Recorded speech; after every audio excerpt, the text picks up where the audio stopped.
Hi everyone, I'm Dr. Richard Allen Turner. I'm a board-certified pediatrician. Welcome to my channel, Kids Info Network Dayton. I hope you enjoy the show. Focus Kids is coming right up.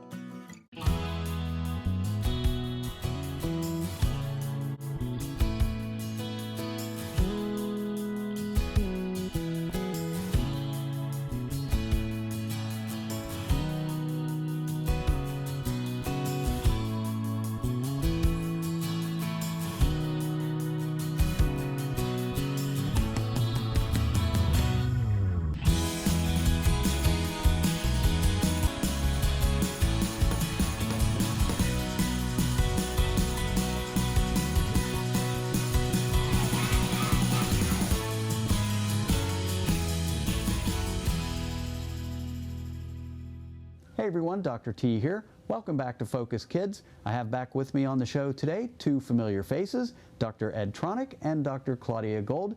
They're back with me to continue the series on their book, The Power of Discord. Today's topic, a rather serious one, postpartum and maternal depression. Dr. Tronick, Dr. Gold, welcome back to the show. I really appreciate you being here. Dr. Gold, the American Academy of Pediatrics recommends screening for postpartum and maternal depression at the 1, 2, 4, and 6 month well child checks. I'm just curious, do you have any thoughts about potentially screening beyond the 6 month well check? Yes, certainly. I think that often we see this postpartum depression extending up to a year or beyond. So I think paying attention to a mother's emotional experience is always important. And I always have said that I wish the word screening was replaced by listening. Now I understand that screening has its benefits because if you don't ask specific questions, you don't get the information. But I really think the conceptual frame of screening should be that the visit protects time and space to listen to the parent's emotional experience in a safe environment. Let's talk about infants of depressed mothers. Tiffany Field's study, what did the Field study reveal about how infants react to their depressed mothers? Tiffany Field, who is a really wonderful developmental researcher and pioneering in all sorts of areas, did a study in which she looked at the interactions of infants, I'm trying to remember, probably around 3 or 5 months of age, and with their mothers who had very high levels of and intense levels of postpartum depression. And she found that the gaze pattern and the interaction between the infant of the depressed mother and the depressed mother was really problematic. There was a lot of looking away. There was a lot of negative affect that was being expressed. That was a study that actually followed up on some studies that I had done, where we were the first to be looking at this postpartum period because of our work on the still face. We were wondering if the maternal depression mimicked in some ways the problems of the interactions that we saw in the still face. But Tiffany Field had, I think, a remarkable finding, which was when she looked at those infants of the depressed mothers interacting with her research assistants. So research assistants who, were really experienced in interacting with infants. She found that the interaction between her research assistants, her experienced research assistant, and the infant of the depressed parent was also depressed. And so what it showed was that the infant of the parent who was depressed had, to choose the word, internalized or begun to act in a particular way that reflected their experience with their parent, but now they were using that experience with someone else. And it made that interaction with that other person problematic. So that the effect on the infant wasn't just the effect that came with what was going on with the parent, but it was more general and affected the child's interactions with other people. And did it affect how other people reacted to the infants?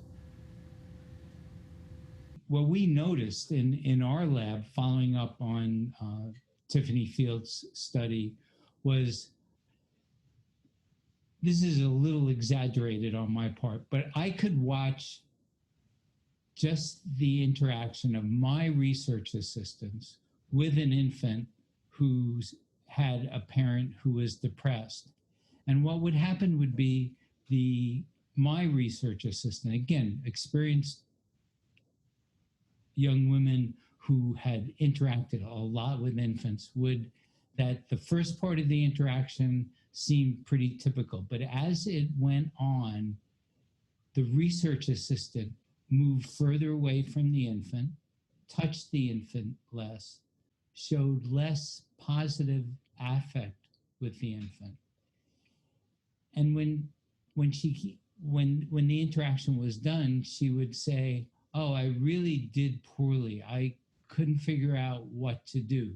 Now she didn't know this. She was blind, the way experimentalists blind the research assistant to what this infant's background was. But it had an effect on her, and clearly the way the infant was acting with her had an effect on the behavior that she engaged in with the infant. Dr. Tronick, what signs can family and friends who spend the most time with moms, what signs can they watch for, and how can they help if they're concerned?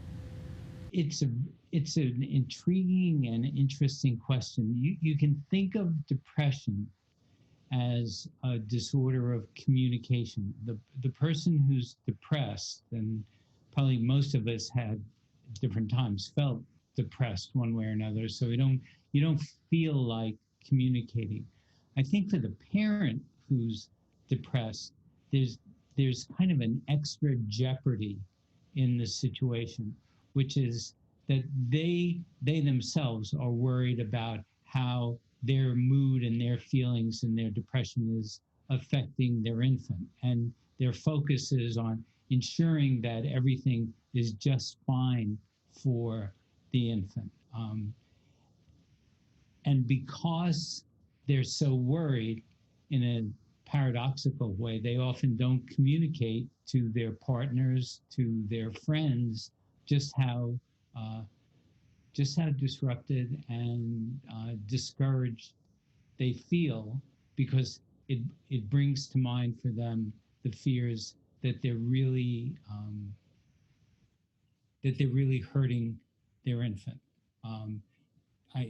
I know Claudia experiences this with parents who come in who can be really very seriously depressed. They present their infant to Claudia. The baby's dressed really beautifully, taken care of, whatever, and the mother, says everything is fine. And of course, what she's hoping for is to hear from the pediatrician that the baby looks fine, and so that in fact her own depression is not really disrupting the situation. I think what family and parents have to do, and I believe it happens a lot, is really asking, how are you doing, and asking, are you feeling sad? Are you having this kind of experience? Are you worried about something with your infant? And it's a question that has to be, that people are resistant to asking. Pediatricians have been resistant to asking it. Obstetricians are resistant to asking it. Just like we don't like to ask about other things. Are you using drugs? Are you getting abused at home? Keeping the communication open allowing, I think what Claudia always emphasizes in her practice, being willing to listen, being willing to hear what's going on, allows for hearing what's going on, hearing the state that the parent might be finding themselves in,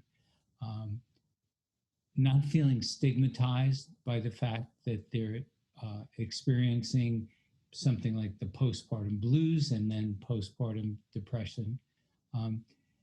And then probably the major the major input is again social support and social relationships.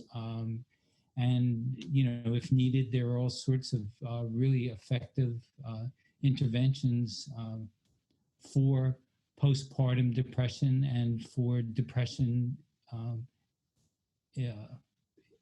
just depression in general.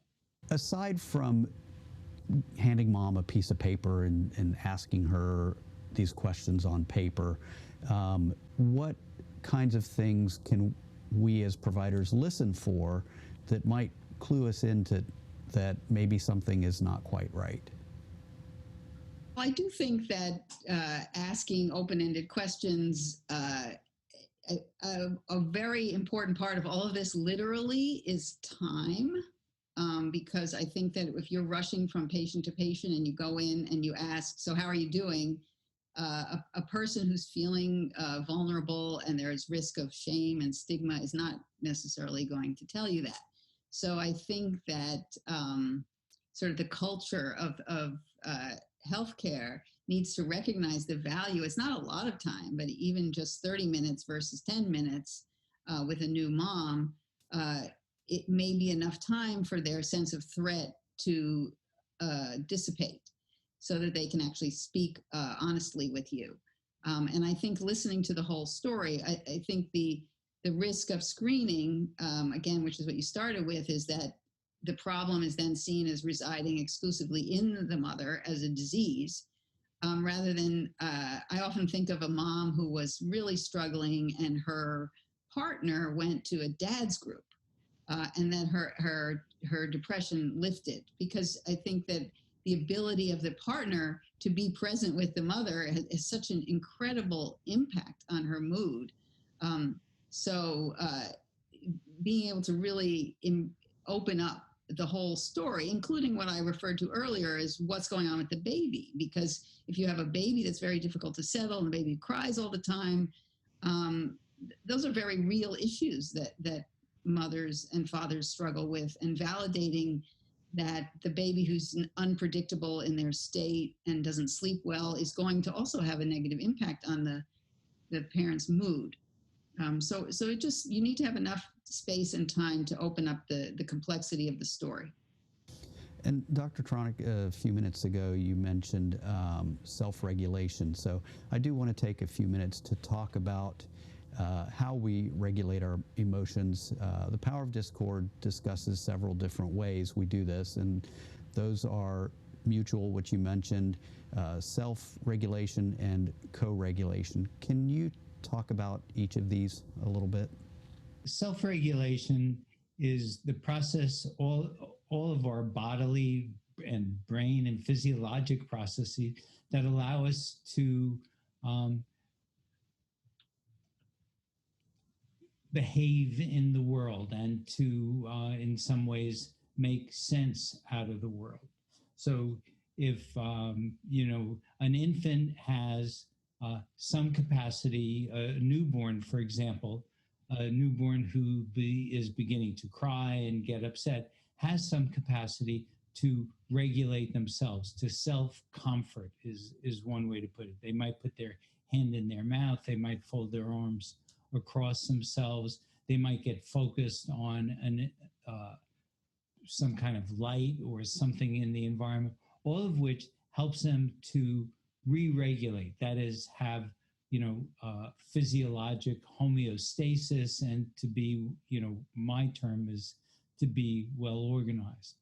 But the infants, and I think it's true for all adults, our capacities to self-regulate in the face of stress is limited and can get used up.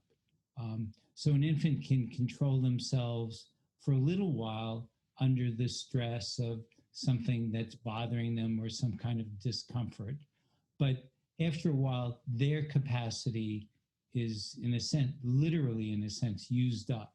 And what they need is someone from the outside, a caregiver, a parent, to engage in comforting and regulating the infant in a way the infant is no longer able to do for himself.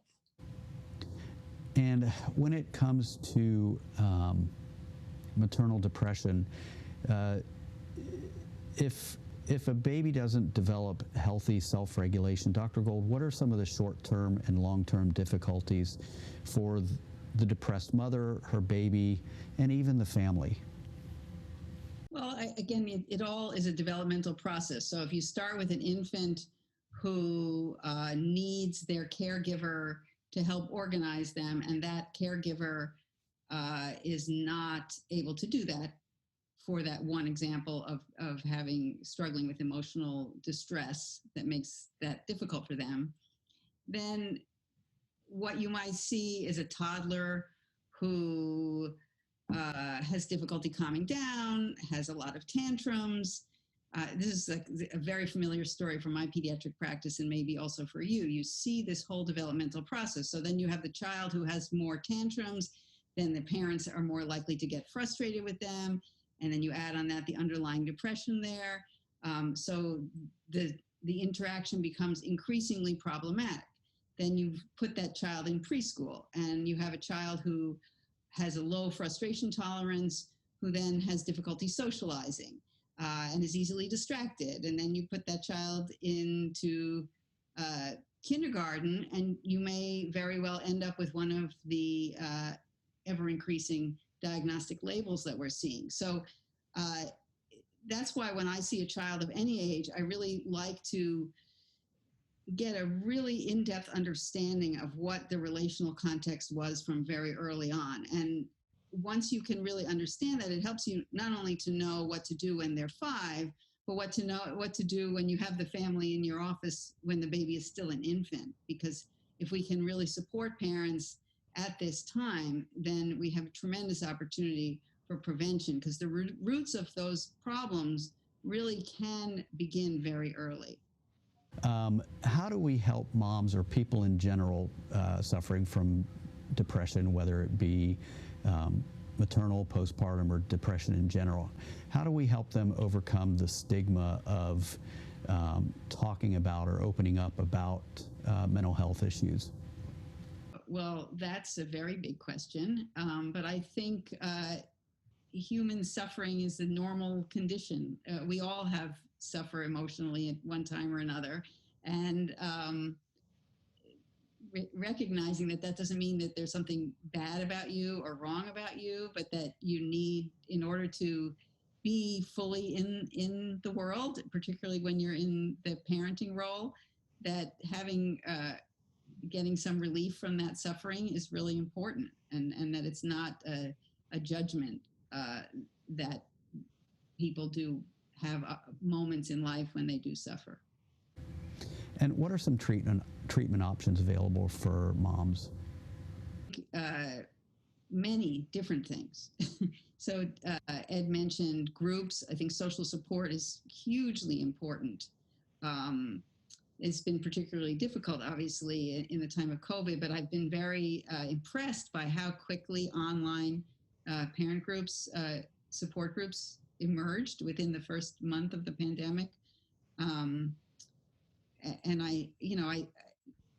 parent-infant therapy, I do think there might be some role for medication, but we have to be very careful that it's used only when a mom is really not able to function, and that it's used in service of other forms of treatment.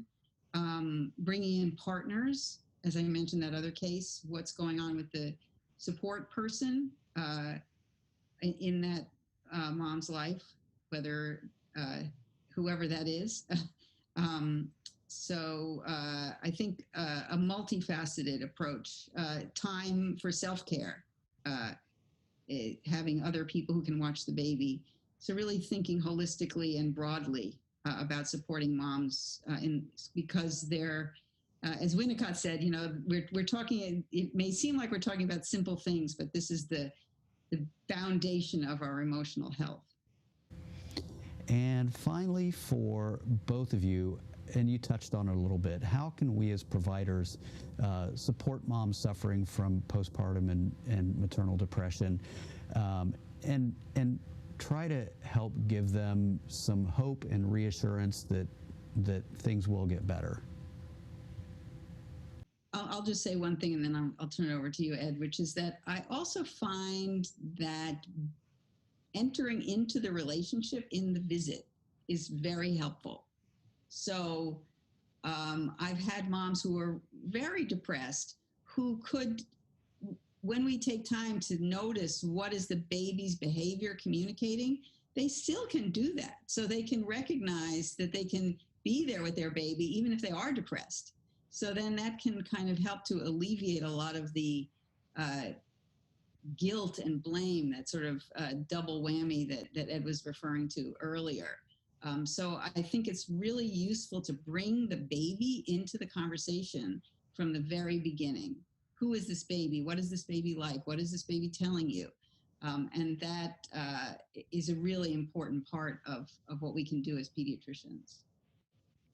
And when we, what I find is Winnicott talks about the preoccupation that a parent has with the child, and talks about it as a normal and typical state, but it is this being preoccupied all the time, being worried, and parenting is a very, in a typical situation, is a period of time of very high levels actually of anxiety, because everybody's worried about what's going on now, and you're also worried if your child's going to go to college or get in trouble or whatever. I mean, it's the present and the future all in one. And for a parent who's depressed, there's the added burden that they have a sense that they're failing in how they're taking care of the child. So having them interact with the child, watching the interactions with the child, some of which almost always has some good pieces, and often has some really problematic pieces.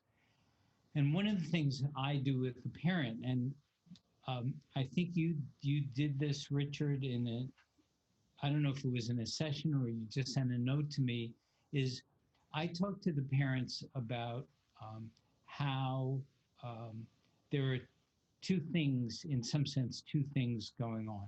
One is that there's the normal messiness of development and how that can worry parents and seem problematic. But in fact, out of that messiness, out of that disorganization of mismatch and repair, development moves forward. So one needs to have an expectation that the interaction isn't going to be perfectly smooth, but that the messiness of it all is actually the foundational and part of the process that leads to growth and development. And then the second part for the parent is that, the parent has been thinking, oh, my child is upset a lot and is having problems, and say this is a child who's about struggling to walk. And I can talk to her about how what we're seeing in terms of the disorganization is actually a sign of how the child is moving forward and developing well. And then I can bring up the issue of, but you're also worried about how your depression is affecting the child. And let's see where it's affecting the child, or if it's affecting the child. Maybe it's not having quite the effect that you're seeing, or maybe it's having more of an effect. One of the effects I often see is that the parent who's depressed has trouble putting the child down to sleep and separating from the child when the child is going to sleep because they're so worried about it. And the child picks up on the anxiety that the parent has. So here's an effect where sleep disruption can be a sign of development moving forward, but it also can be exacerbated or become a problem because of the parent's own depressed state and their own worries about what's going on.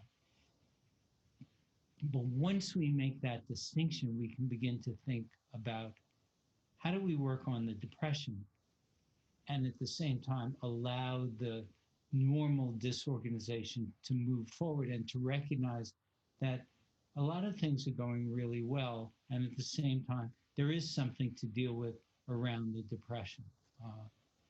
I think that separation can really help parents and the practitioner find ways, and there are lots of ways, to deal with the issues and to clearly identify what the issues are. Thank you both so much for your wonderful insights on this very important and serious topic.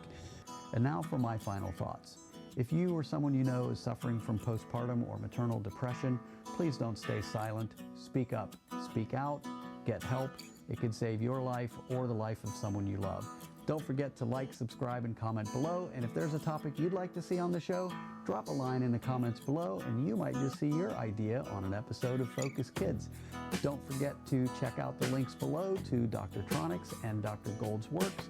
They're well worth the effort. They're excellent for parents and professionals alike. That's another episode of Focus Kids. I'm Dr. T. Until the next one, I'll catch you on the flip side.